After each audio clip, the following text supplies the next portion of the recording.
Welcome into another edition of the BlueWhite Tailgate Pawcast. Mike Gross, Frank Bernani, and Andrew Kalissa back with you after a couple days off. It's not like anything major has happened. Only a couple bucks shelled out for a big-time defensive coordinator, possibly the best in the nation. Yes, we are talking about the Nittany Lions taking Jim Knowles from the Buckeyes and bringing him home to the Keystone State.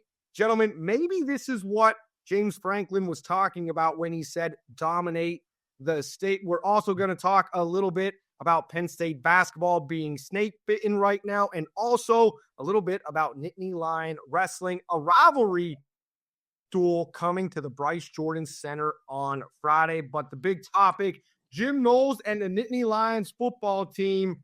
Gentlemen, what do we make of this? Because I don't know if it's a warning shot across the bow, maybe not a warning shot, maybe it's just right at the bow. Pat Mount's on it. He says the Lions have a ton of money and they are all in. Is that what this move signals? Well, I saw the McAfee segment that you're talking about, and I think he was just running his mouth a little bit. But I do think that a lot of the significance of this hiring of Knowles is symbolic that Penn State is all in. There's an arms race in this sport in terms of facilities, in terms of hiring staff, and especially in terms of getting players. And Penn State is right there with Ohio State, Alabama, Georgia, anybody else you want to name. That alignment that James Franklin has, we've heard him use that word 100 times this year. This is what he's talking about. Yeah. The handcuffs are off. Finally, it seems like James Franklin has the ability to maybe go get staff, players, make choices that he wants. I mean, he's like, he doesn't have to wait and look at the other teams doing it that he's competing against.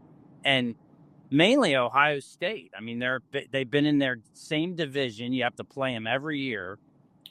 And yet it's not been really an even playing field in a lot of ways. Well, I think this shows that it's evening up.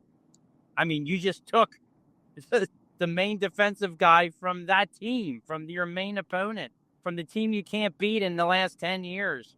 You just took him. So could you imagine? I just can't imagine this even being a possibility 3-4 years ago. I said on two shows when this whole process started, I said on our show, I didn't think Jim Knowles was a realistic possibility. I was like, forget it. I didn't think either. I thought Al Golden and Jim Knowles both, if you're James Franklin, you got to get him on the phone and hear him say no. But I thought that's what would happen. I thought they'd say no, and there's all kind of rumors about there was some friction within the Ohio State staff. I don't know if any of that's real. No idea. But it is apparently true that they were willing to pay him a little bit more than anybody else was. That's what we hear. Notre Dame became involved when Al Golden went to the Cincinnati Bengals, kind of an 11th hour thing. And also Oklahoma was reportedly involved. And, of course, Ohio State. So to win this battle just, again, in this endless arms race, this is a battle that Penn State won. But you know what I'm going to say is it goes deep. I think it goes kind of deep here in the fact that not every big time guy would be realistic for Penn State, but they knew that they had somewhat of an in, the door a little bit open for many reasons, right? One, because Franklin has reached out to Knowles before. I mean, there's some relationship there. When they hired Manny Diaz, it seemed like there was some contact. Okay, so you have that. You have Knowles is from Philadelphia.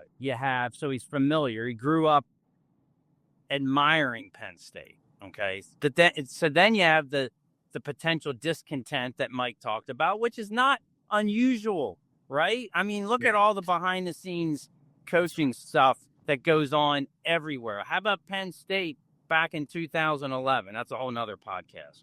Okay. So you have that. Then you have you did all these circumstances that Penn State, I think, knew and gave them the shot to really go after him. Yeah. To make the 3.1 actually matter. Because they didn't apparently they were looking at D'Anton Lynn and that didn't work, right?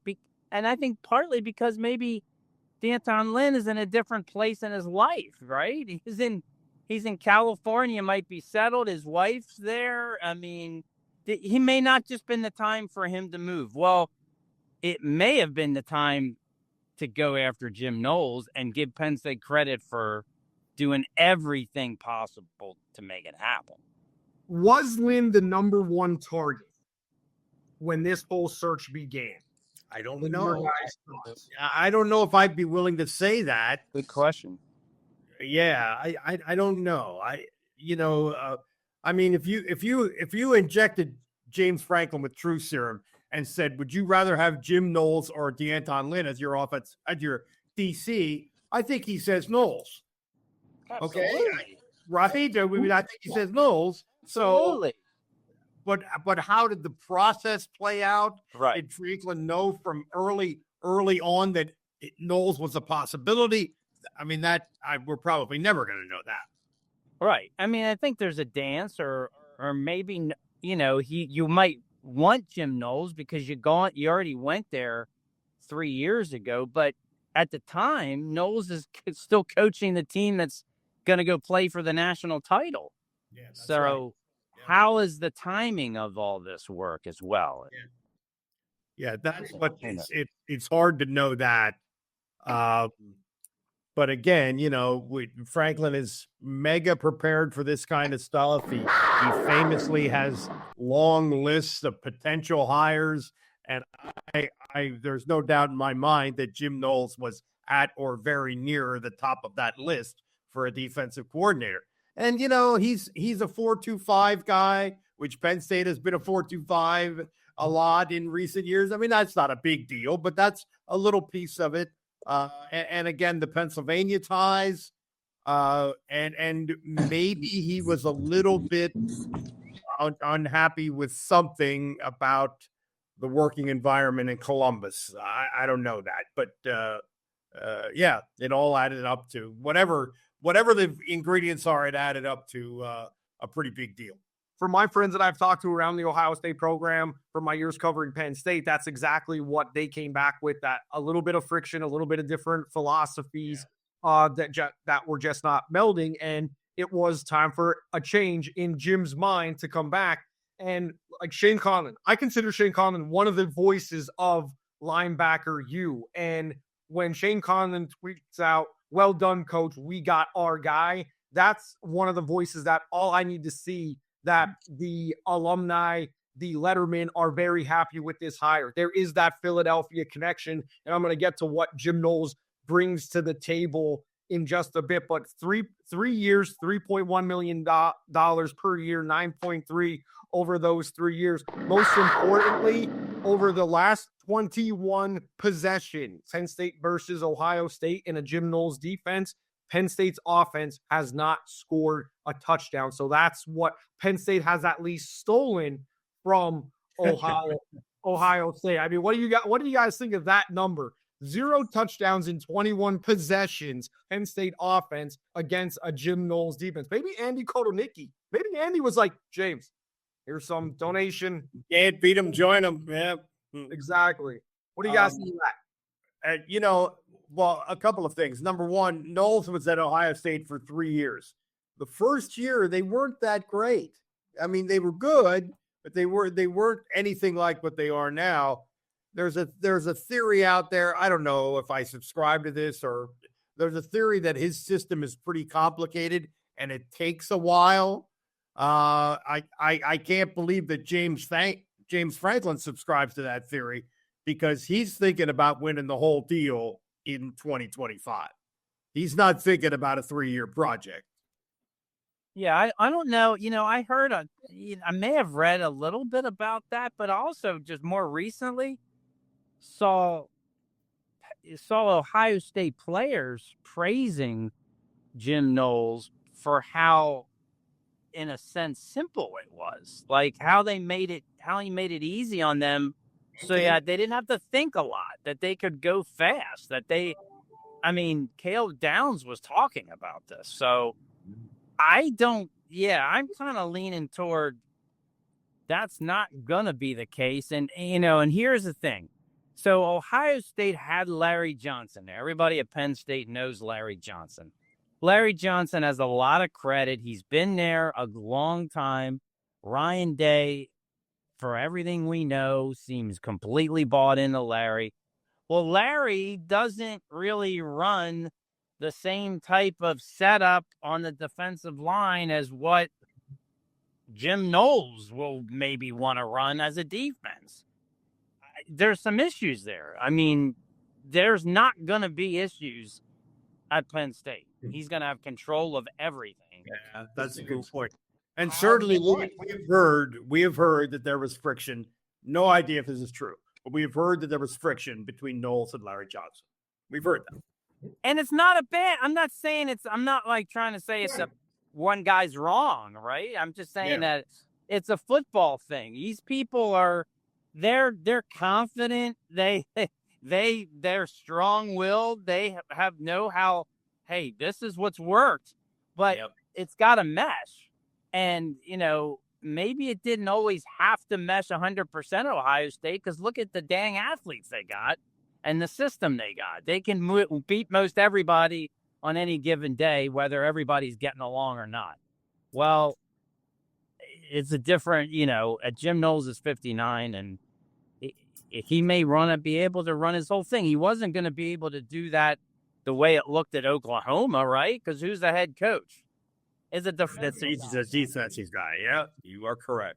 Never made sense to me. When that started coming out, it just didn't make sense to me. And it didn't make sense to me from an Oklahoma money perspective of you're going to shell out this type of money when you already have a defensive genius, the man calling. That whole thing didn't make sense to me. So Oklahoma takes another L. They should get used to that. They'll be making some changes very soon out there in the middle of the country. So before we get to what Jim Knowles brings between the lines on game day, going back to the Philadelphia connection, St. Joe's Prep alum.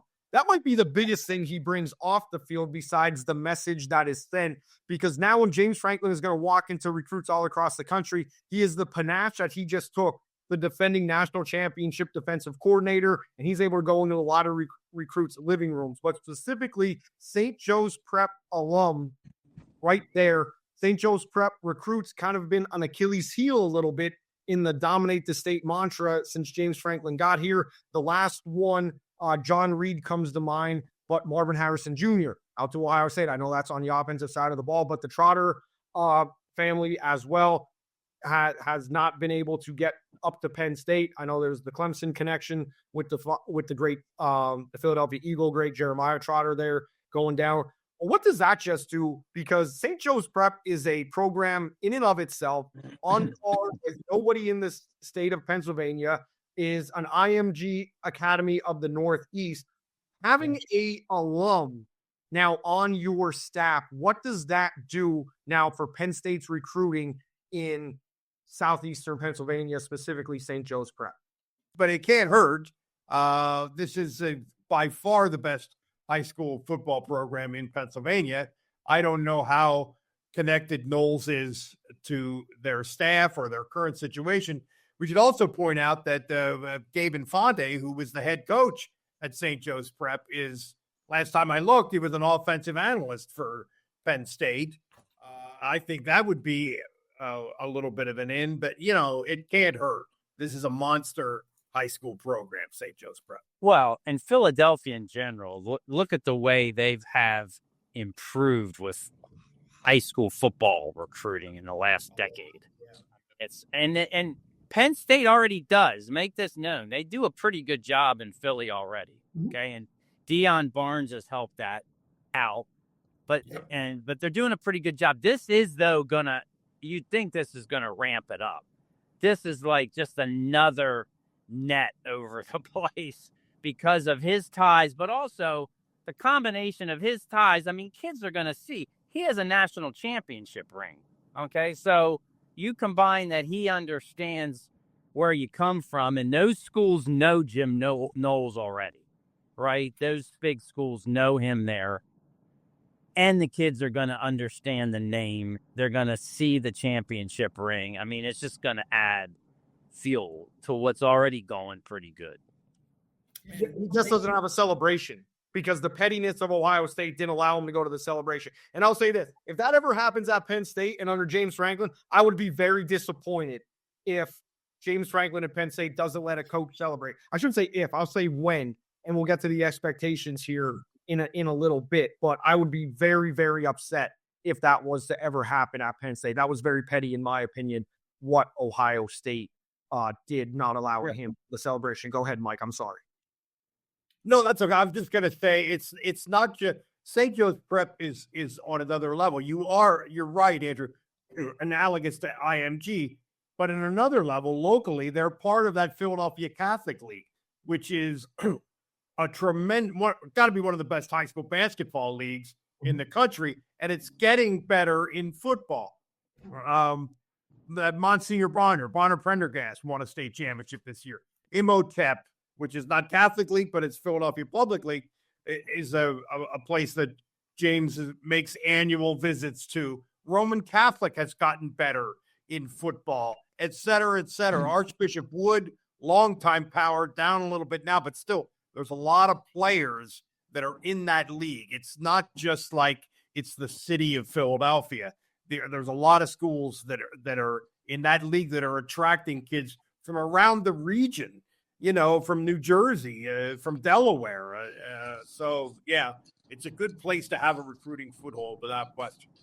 When you talk about Penn State attracting bigger donors and more money coming back into the program for facilities, for NIL, for just donations and renovations to the stadium, you got to talk about the blue hairs, some of the older alumni and things like that. That's what I like to call them. I like to call them blue hairs. I know my parents are blue hairs, so I'm perfectly fine using that term. I hope I have blue hair instead of no hair when I get to be that age.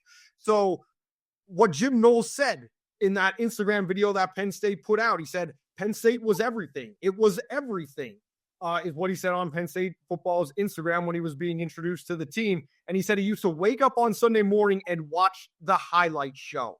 Yeah. To me, that comment would strike a lot of the older alumni, because that is how, and a lot of older Penn State, Guido and the branding, and would go way back with how Penn State was able to work around some of the NCAA limitations on being on TV to get the Penn State brand out there, and to circumvent some of the NCAA rules is to put highlight shows together and distribute them. And Jim Knowles kind of referenced that. And to me, as a fan, as a young kid fan that grew up watching Penn State, that kind of struck me that he referenced that. I mean, that has to excite some of the older fan bases that maybe are saying, in hesitant with the NIL, and James Franklin has mentioned that, say, you know what, $25 a month for Happy Valley United? Okay, I'll start signing some checks. Well, go ahead, Fred. No, I was just going to say, I think people recognize a few different things that might help them with the purse strings. I think they look at, or you should look at, you could argue that Penn State in some realms might have two, if maybe two of the best coordinators now in the country. When have you said that, or could say that at the same time? Maybe two of the very best, because in a different way, Penn State went all in to get Andy Kotelnicki. Not the same high-profile type of recruiting, but they identified maybe who they think is the best up-and-coming offensive mind in the country, and they went out and found a way to get him from Kansas. And now they do it a little differently with a more established guy, the best defensive mind. And now they're together. And yeah, I think the first meeting for Andy Kotelnicki should be with Jim Knowles. And hey, if we couldn't get you, what can you do to help me out here a little bit, right? Add another feather. But, I mean, you have two guys now running both parts of Penn State's team that are top notch. And if that doesn't impress people and get not just the teenagers' awareness, definitely the alumni should understand that their team is invested. And the window is open. How long is it going to stay open? Well, we know it's open for this year. And when's the last time you heard Penn State getting number one preseason talk, no matter what it means at this point? But they're getting it. Yeah, and they're certainly going to be top 5. I mean, I probably top 3, I would think, of preseason. Andrew, when's the last time Penn State was ranked number 1? 1999 Sports Illustrated, LeVar Arrington on the cover. LeVar Arrington fires up number 1 ranked Penn State. It was, and he was in blue jersey. Sports Illustrated, but I mean, if like they weren't even number 1 in the 2 major polls, I don't think in '99.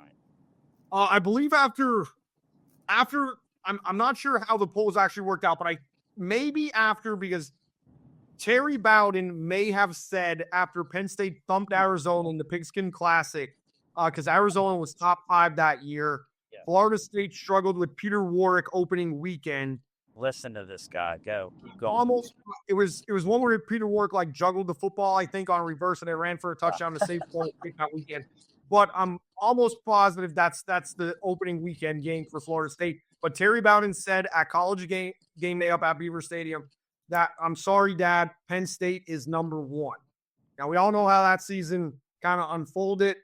That was also a lot of fans chanting Corso sucks during that time at college game day.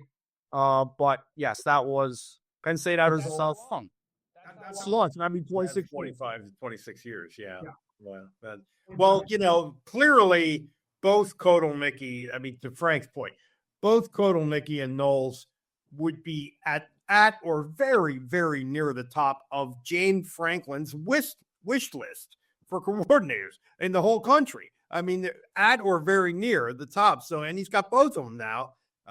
You're right. It is unusual. And it has a ripple effect. Yeah. I'll be very interested to see even just recruiting, if there's a different turn to it between even now and the blue-white game. Yeah. I mean, because you're accumulating different factors. I mean, people saw them run to the semifinals. They know some of the big names that are coming back. Now you get the biggest hire from the national champion. I mean, it kind of just goes one after another. And if young people prospects aren't seeing this, that they're kind of the hot team right now. They're the hot team. That's what's great about college football, is that you have this like competition that goes on for the next 7 months, and we're not even going to play a game anytime soon. That's right. This sport has, whether you like all of the newish stuff about college football, the transfer portal and the NIL, and whether you like any of those specific things or not, they have made the off season pretty interesting. I mean, I think it rivals the NBA, and I think maybe outdoes the NBA as the sport that has the most interesting off season. Well, some of those things have me wanting to do a Jimmy Butler and just walk away at times, but I'm still here because I love this charmer. Yeah, what a charmer he is. Yeah. So we talk about the expectations, Frank, that you kind of just brought up.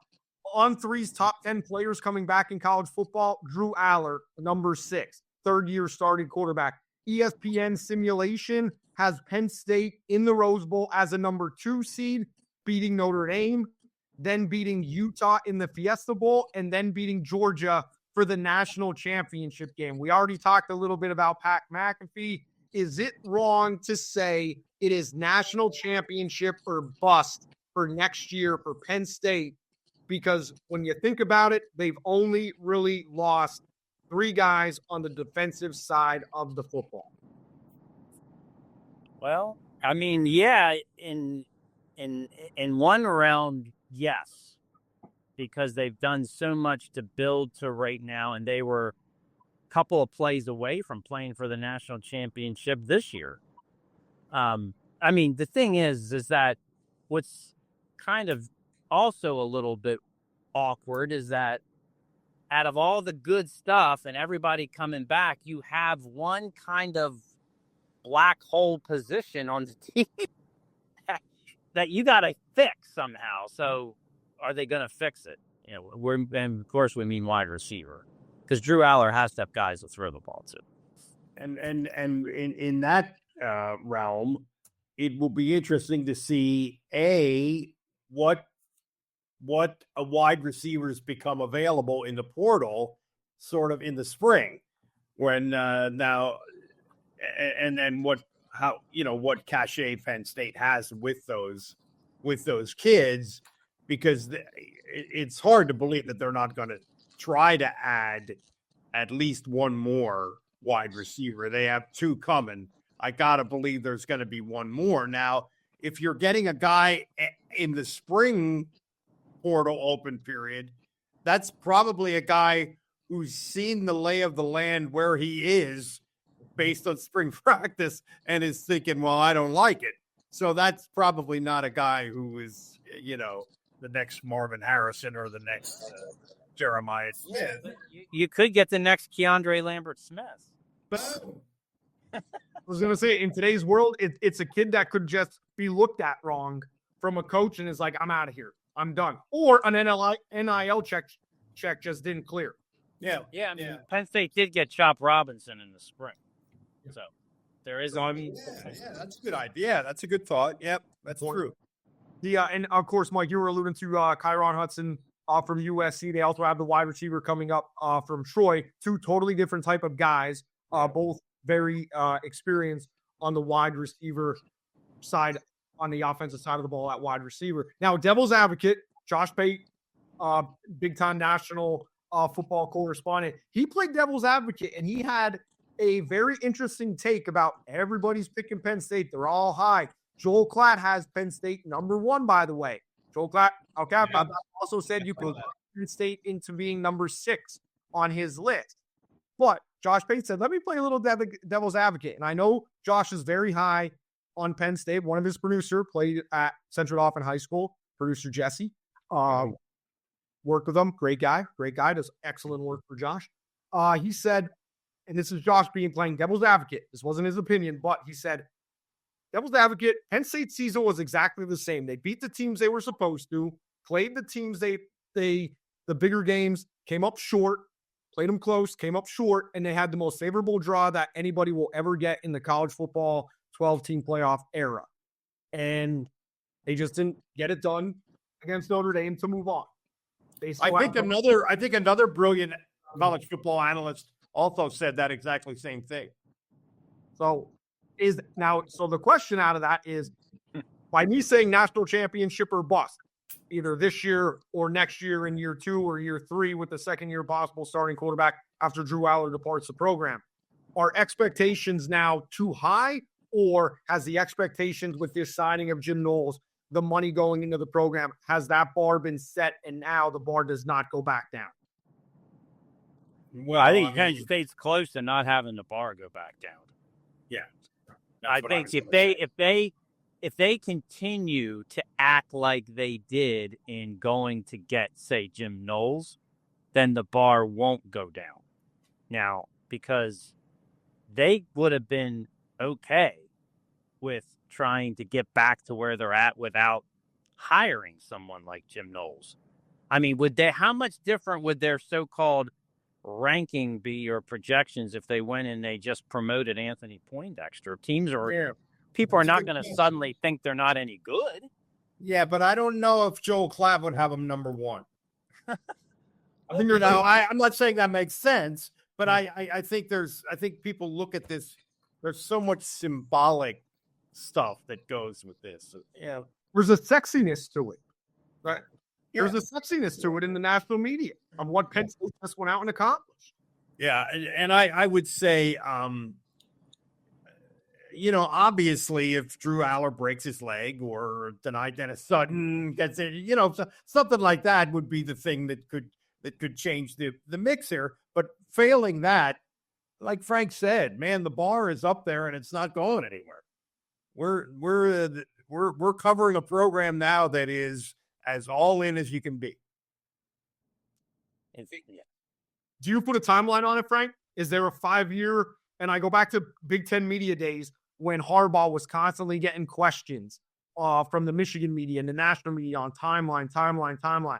Is there a timeline now for Penn State to achieve that national championship? Well, I think right now.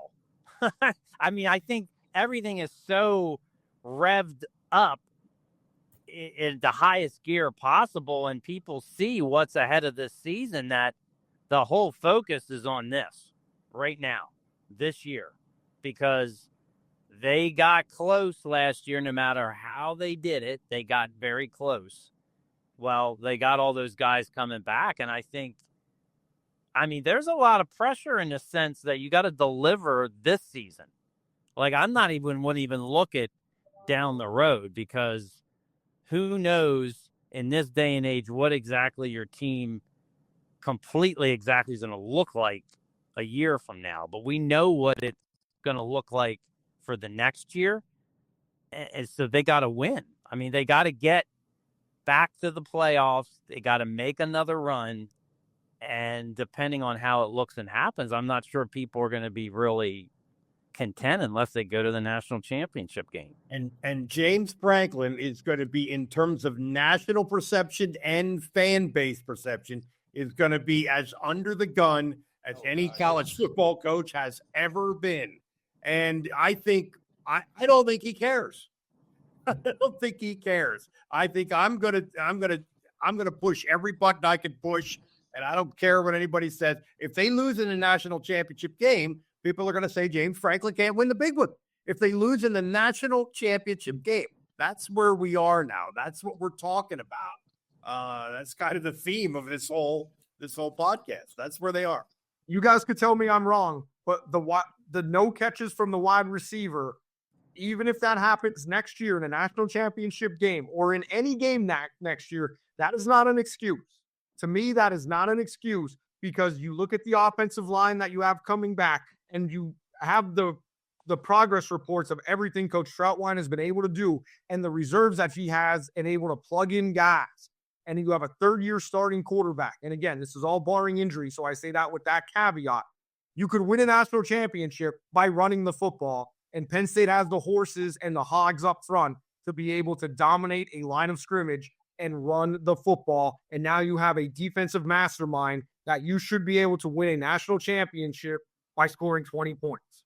Right. I agree with that. And I think you just got to make them honest at wide receiver. You don't have to be great at wide receiver. I mean, Michigan wasn't 2 years ago when they won a national title. They did it kind of like what you're saying, Andrew. I mean, you have to have a little bit of competence there. I mean, meaning like you got to be able to make a catch in a decent game, but I don't think they got to go revolutionize the position. I think because you're right. The offensive line returns probably 7 of the 8 top guys from one of the better units they've had, one of the better units in the country, and they return almost everybody. If this has got to be this, I mean, this is the makeup of the best offensive line they've had since Goon in '94. Yeah, 100%. Cricket's one of your special. I agree. Yep. Yeah. Now, if you take what Andrew said absolutely literally, which I don't think he meant it 100% literally, but where they're not going to win the national championship with nothing from the wide receivers, with literally nothing, which they got literally nothing in the Notre Dame game. They're not going to win it with nothing, but they could. The Michigan example is excellent. That they could win it that way. Michigan beat Penn State without throwing a pass. A very good Penn State team without throwing a pass In the second half. Yeah. I mean, their offensive line is so going to be, because it's just it's an offensive line. It don't get a lot of publicity, but all these guys coming back. I look at like Nick Dawkins. Like, how big is that? Because that's huge. He's your center, and he's played the position, and he didn't just play it. I think he got better. I mean, he became a pretty just good player, but he's a leader on that team. Yeah. I mean, and you can't take that away. I mean, to have basically, arguably, your best leader on the team playing your most vital position on the offensive line that's coming back, I don't know if that'll ever get enough credit, but I think that's a huge point. And he's a 6-year guy like that. It's just, that's and the other piece of that, I think, Frank, sorry to interrupt you there, Frank. The other piece of that is if Dawkins leaves, probably Cooper Cousins would have been the next center, I think. And that maybe would take some time for him to work his way into everything that role entails.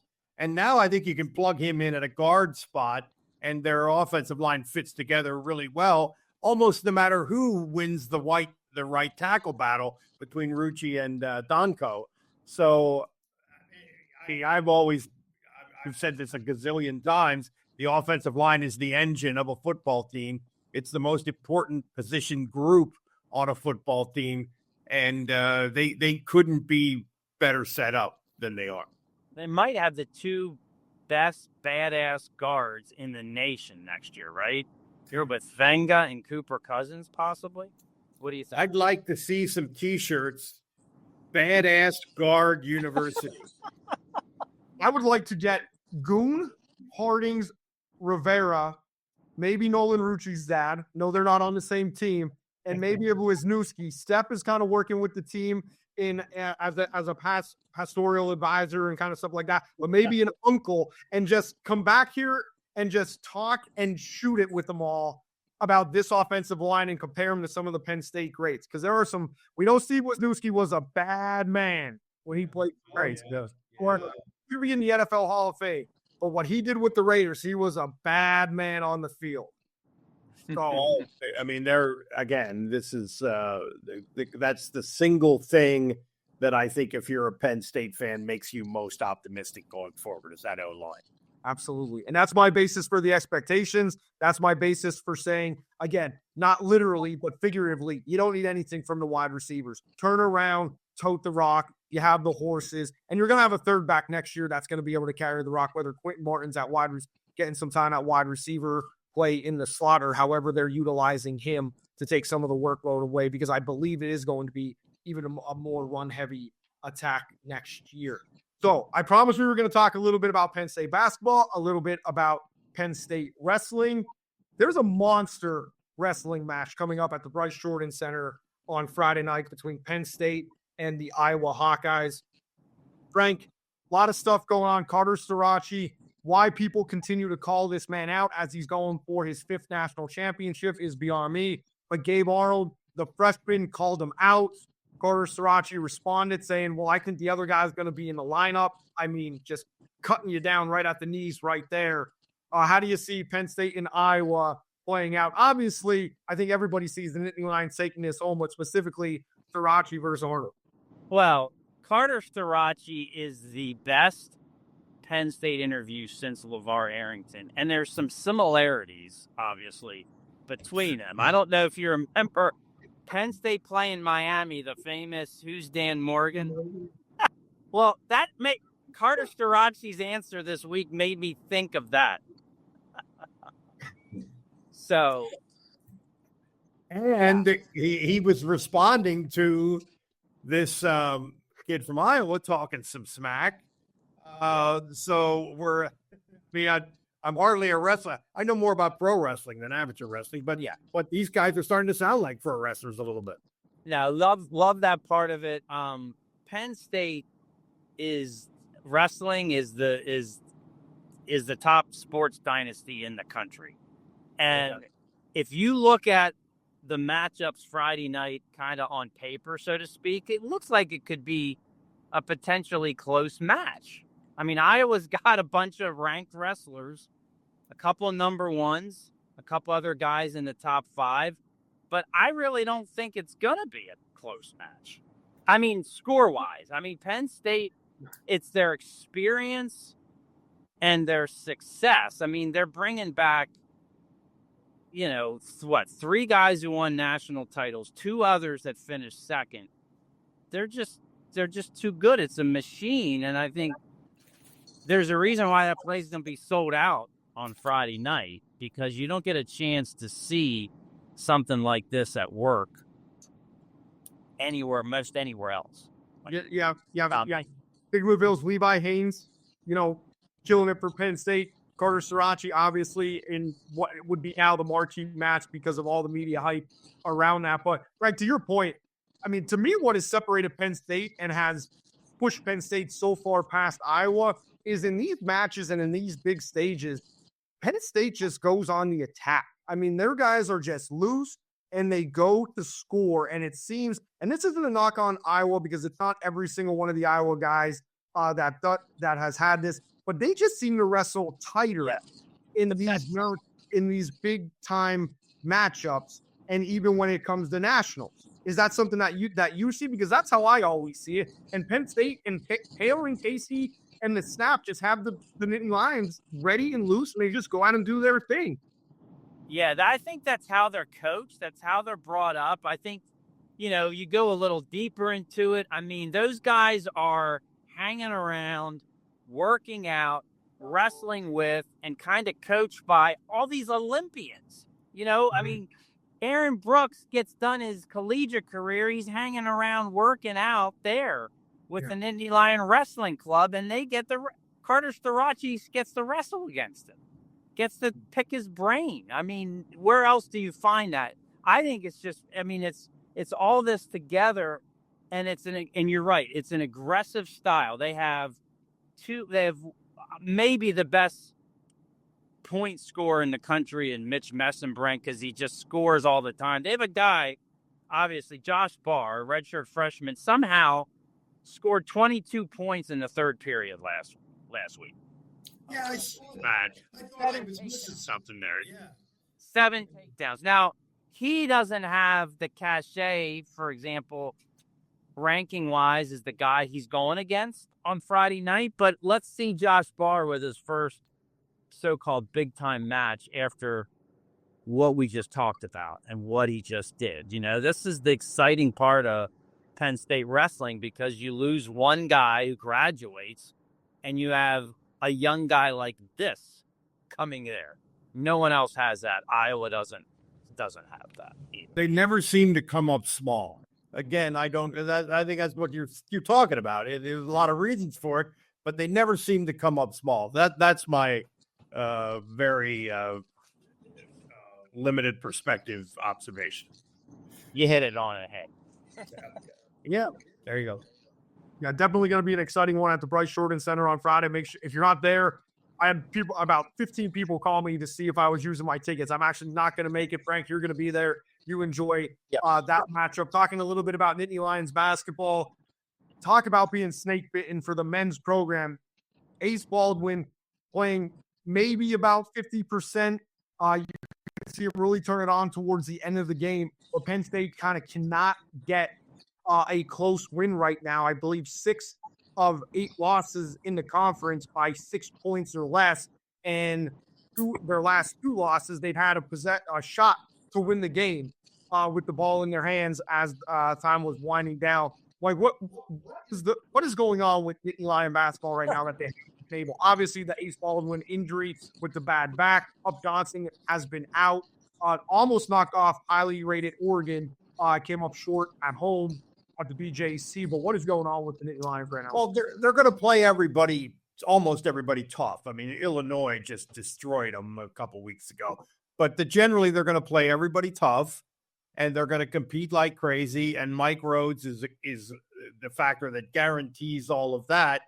But they're just a little bit limited, and especially if Baldwin is hurt, because Baldwin is so good on both ends of the floor. He's kind of the quarterback of their team as a point guard on offense, and then he sets the tone on defense too. He's such a good on-ball defender on the perimeter, and that's the thing. And then they don't have the really talented wing type players, the mid-sized players who can score. Puff Johnson is that a little bit, not really, but a little bit, and he's hurt. So, that's where we are. Next year, Penn State is going to bring in a guy that will replace Ace Baldwin, a very highly regarded guard from Long Island Lutheran up in New York named Caden Mingo. But he's going to be a true freshman. But they do have a kid named Mason Blackwood, 6'7", small forward type. I mean, I don't know how good he is. I haven't seen him play, but he seems to me like the kind of player that they're lacking right now. And that league is so deep and it's so well coached, and there's no one monster program in that league. They all just beat each other up. Mike Rhodes is in a tough spot. Maybe these freshmen next year can get him over the top. But right now, I mean, they're just scrambling for any win is a great win right now. You mentioned Mingo, probably the best recruit in Penn State history. The staff, I think, is doing a really good job because they are limited. You mentioned the Pup Johnson injury, which is really hampering them. Ace Baldwin's injury is really hampering them, and just gutty performances that he's putting out. And you can see as he's basically picking his spots when he's able to go 100% in that 100, or I should say 100 miles an hour. And even that 100 miles an hour, it's not really like he's shifting up there. He's got to like ramp up there. And you can see the intensity level towards the end of the game where it's almost like Penn State has to fight to get to a certain point, and then they could turn that intensity on as Ace turns it on to kind of like close out games. And it's just, they're just missing something. It's almost like a cylinder is just not firing off for them right now with what's hampering them.